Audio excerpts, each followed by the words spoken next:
Pleasure is just a mask of pain. Pleasure derives from the Latin word placere, which means to seem good. Only to seem? Pleasure gratifies the mind, only for a short while. It doesn't take away all your troubles, it just makes it seem that way for however long the pleasure lasts. Many forms of pleasures are derived from desires. Posting a video, for example, you feel pleasure when you get likes, views, comments. But doesn't this only come from the desire to be liked? The pleasure we feel is just the subtraction of the pain caused by the desire not being fulfilled.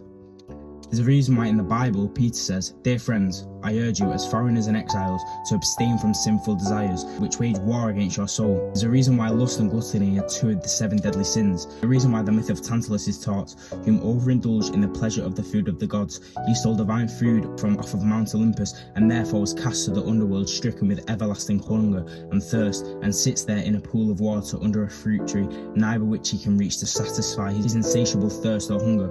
The gods punished him for his pleasure. Overindulging in the pleasure of food leads to obesity. Overindulging in the pleasure of drugs leads to addiction, leads to mental illness, leads to death in some cases.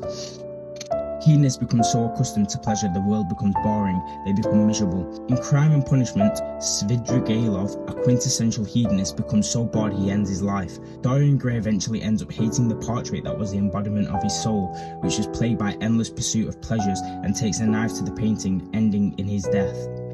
There's a reason why it's taught to be cautious about pleasure all over the world, and in history, in religions, mythology, science, literature, and so on. It's a mask for pain, and overindulgence can cause the mask to disappear, leading to the ultimate price.